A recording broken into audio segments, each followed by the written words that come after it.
In December 2010, an Italian researcher named Silvano Vinceti pressed a high magnification lens against the Mona Lisa's right eye and claimed he could see two letters painted directly into the iris. Characters no visitor standing in the Louvre could ever notice with the naked eye.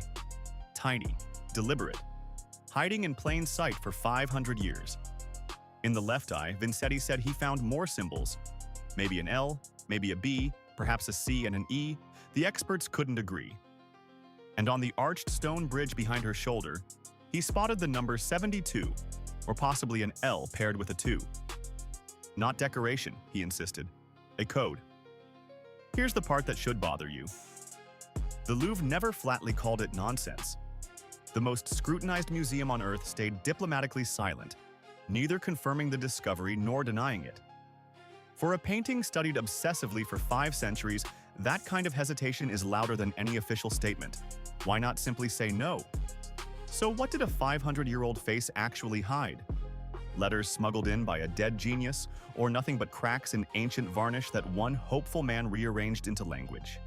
Stay with me, because the real answer is stranger and sharper than either the believers or the skeptics want to admit. Start with the man himself. Leonardo da Vinci wrote his private notebooks backwards. Mirror script, legible only when you hold it up to a looking glass. Over 13,000 surviving pages of deliberate, left-handed code.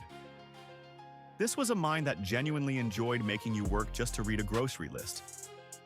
He buried meaning in the paint too. Scholars still fight over the geometry of the Last Supper, the hand gestures, the conspicuously missing chalice. Leonardo treated a flat canvas like a locked puzzle box. If anyone in human history would sign a woman's eyeball in microscopic letters, it is plausibly him. Vinceti's strongest argument was almost elegant. Those 2 letters in the right eye, he claimed, were an L and a V, Leonardo's own initials, a painter quietly autographing the most valuable face on the planet. Renaissance artists hid signatures constantly. Why would the master of them all behave any differently? And the number on the bridge? Vinceti suggested 72 might encode a date, or point to a flooded Tuscan valley near a stone bridge Leonardo personally surveyed. Suddenly, that hazy background stopped being scenery. It became a location stamp, a hidden coordinate baked quietly into the landscape itself. Then the conservators picked up their own lenses and the romance came apart fast.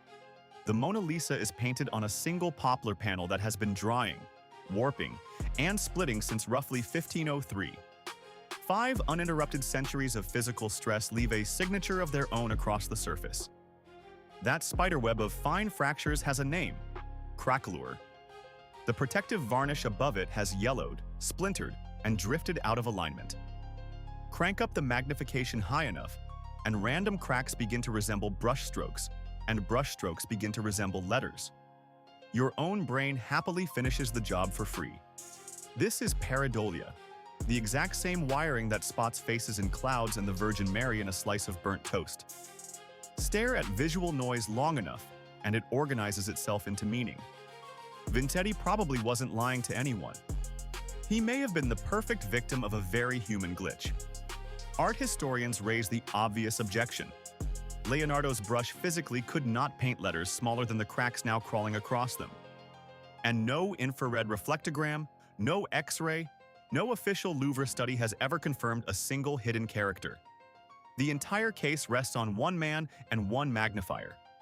So here is the verdict the breathless headlines quietly skipped. Those letters are almost certainly varnish cracks dressed up as a secret code. Microscope real? No. Pareidolia? Almost certainly yes. The Louvre's silence was never a cover-up. Just a museum refusing to dignify a claim it could neither fully prove nor disprove. And yet the story flatly refuses to die. Why? Because Leonardo built his entire 500-year reputation on being fundamentally unreadable. A man who wrote backwards and hid mathematics inside a dinner scene earns the benefit of the doubt forever. Some part of us desperately wants him to still be talking. That is the actual haunting, not letters in an eye. But the nagging suspicion that the smartest man of the Renaissance left one final riddle, and we simply aren't clever enough to be certain either way. With Leonardo, you can never fully say no. And neither, tellingly, could the Louvre.